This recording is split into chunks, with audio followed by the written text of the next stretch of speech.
안녕하세요, 랜드북팀의 류사호입니다. 오늘 말씀드릴 거는 저희 랜드북 홈페이지 들어오시면 상담 버튼이 리뉴얼이 됐어요.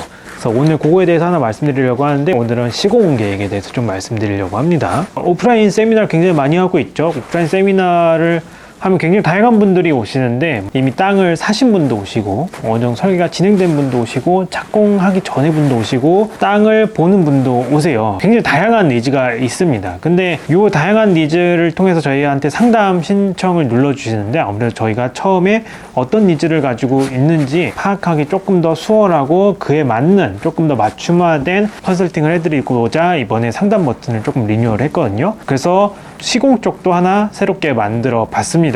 일단 시공을 누르시려면 당연히 설계는 완료가 되신 상태에서 오셨겠죠. 그리고 도면도 있으실 거고, 근데 이제 상담이 가능한 부지 같은 경우에는 저희가 이제 웬만하면 서울, 그 다음에 서울과 가까운 경기권의 도시지역 여기까지만 좀 커버가 되고요. 그 다음에 건축물 규모도 중소규모 정도로 신청을 해주시면 좋을 것 같습니다. 사업지마다 다르기 때문에 아리까리 하신 분은 일단 신청해 주시면 저희가 판단해서 연락 드릴 거니까요. 문의사항이 있으시면 편하게 연락을 주셔서 신청을 해주시면 될 것 같고, 일단 신청을 해주시면 저희 간단하게 말씀드릴 수 있는 거는 간단하게 바로 유선으로 연락을 드리고요. 그 다음에 저희가 나름대로 좀 분석해서 또 심층적으로 안내해 드려야 되는 것들이 굉장히 많더라고요. 예를 들어 이게 계획이 잘 된 건지, 그 다음에 이렇게 건축을 했을 때 시공할 때 문제는 없는 건지, 그리고 내가 고른 자재 같은 게 하자없이 잘 완공될 수 있는지, 이거에 대한 뭐 적정성이 어떤지, 이게 너무 비싼 재료는 아닌지, 이런 것들, 그런 것들에 대한 문의도 굉장히 많이 왔었어서 저희가 그것도 이제 전문적으로 상담을 해드리고자 요 칸을 만들게 되었습니다. 그래서 여기에 오시게 되면 제가 아까 말씀드렸던 그런 공법에 대한 얘기, 재료 선택의 적절성, 그 다음에 그거에 대한 경제성, 시공사랑 계약을 할 때 뭘 주의하셔야 되는지. 왜냐하면 뭐 일반적으로 시공사랑 계약할 때 주의해야 되는 것들 뭐 여러 가지 있겠죠. 뭐 기성 체크 어떻게 하고, 잔금 설정 어떻게 하고, 초기 선급금 어떻게 설정하고, 뭐 이런 것들, 그다음에 보증증권 뭐 발급받는 것들, 그런 건 뭐 다 기본이고요. 사실 요 건축 계획을 했을 때 시공사한테 반드시 알려줘야 되는 것들이 또 있단 말이에요. 예를 들어 도면에는 좀 표현되어 있지 않은 뭐 이런 공법, 특기 시방 같은 게 있죠. 그런 것들을 좀 어떻게 해야 그들이 제대로 된 견적을 가져올 수 있는지, 그 다음에 현재 적용된 공법 같은 게 있습니다. 예를 들면 옛날에 오셨던 분 같은 경우에는 지하 방수에 대해서 문의를 굉장히 걱정을 많이 하셨어요. 이렇게 해도 지하 문제가 없겠냐. 아니다 다를까 역시나 이제 어쩔 수 없이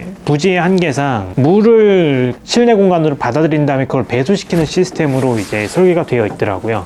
근데 그걸로 했을 때 어떤 문제점과 그 임대 공간이 손상될 수는 있는지 없는지, 그런 것도 이제 한꺼번에 다 체킹이 돼야 되거든요. 그래서 그런 점들 좀 말씀드리는 경우가 많고요. 제가 항상 강조하는 방수와 그 단열의 이슈 있죠. 특히나 방수 같은 경우에는 뭐 가장 문제가 되는 부분은 크게 세 가지 부분이 있는데, 경사지붕 부분이 있고, 평지붕 부분이 있고, 파라페 부분이 있죠. 그래서 각각의 부분에서 설계도면에 표시된 바에 따라 시공했을 때 그게 과연 적절하게 시공되고 그게 무리 없이 시공될 수 있는지. 왜냐면 공사에 대한 난이도도 있고 그거에 대해서 제대로 표현을 해줘야만 의도한 대로 완성될 수가 있거든요. 근데 그런 게 또 제대로 도면에 표시가 안 된 경우가 굉장히 또 많더라고요. 어떤 경우가 있었냐 하면, 뭐 요거는 하시는 분마다 서로 다른 의견을 가질 수도 있습니다. 철근 콘크리트로 해서 경사지붕으로 설계를 받아오신 분이 있는데, 그 경사지붕의 최종 마감 자재 같은 경우에는 그걸 이제 샌드위치 판넬로 해서 마감을 표시를 해온 분도 계시더라고요. 물론 그렇게 할 수도 있습니다. 그리고 그렇게 해서 물이 안 셀 수도 있는데, 일단 샌드위치 판넬 자체의 물성, 그리고 그게 구조와 밀착됐을 때 과연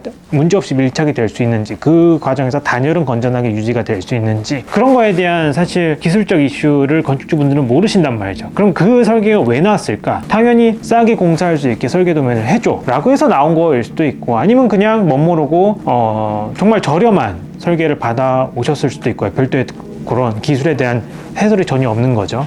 그런 걸 이제 하나씩 교정을 해야지만 나중에 여러분들이 실제로 시공 들어갔을 때, 제 수업에 오시면 제가 항상 그렇게 말씀드리거든요. 여러분들은 수분양자가 아니라 건축주이기 때문에 수분양자가 하는 역할은 뭡니까? 건물이 다 완성이 됐을 때 이제 자기가 분양받을 집에 가서 도배가 잘 되는지, 바닥 마루가 제대로 설치가 되어 있는지, 내가 지정한 도기가 인테리어가 잘 되어 있는, 주방이 뭐 문이 삐끄덕거리는데 없는지, 요걸 보는 게 수분양자잖아요.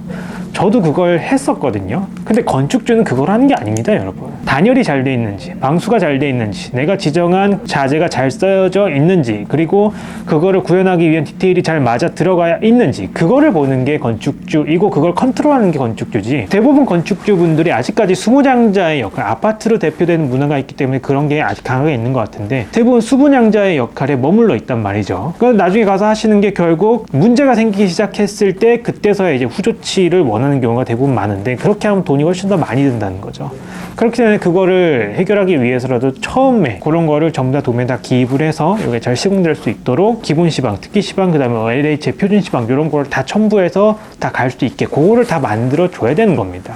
그래서 저희 같은 경우 그런 상담을 오시게 되면 저희가 이제 내부적으로 도면을 분석해서 그런 빠진 거와 더한 거, 잘못된 거를 다 교정 작업을 하셔서 건축사한테 돌아가셔서 이런 것들을 당연히 더 해달라 라고 할 수 있는 그런 근거를 만들어 드리는 자리라고 보시면 될 것 같아요.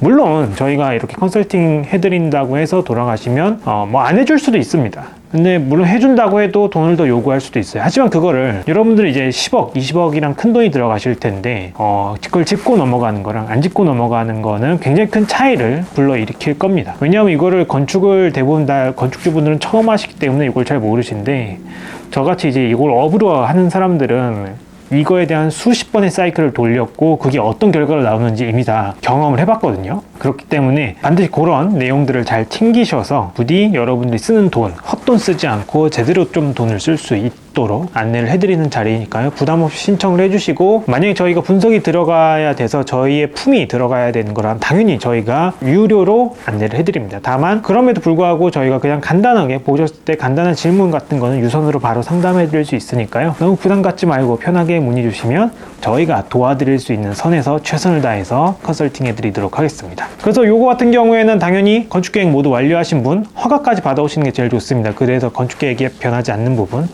그렇게 오신 상태 아니면 도급계약을 앞두고 계셔서 뭐 견적을 받아오셔도 괜찮고요. 허가 이후 단계에서 조금 조언이 필요하다, 그런 분들이 오시면 가장 큰 성과를 얻어가실 수 있으니까 주저하지 마시고 문의 주세요. 안녕.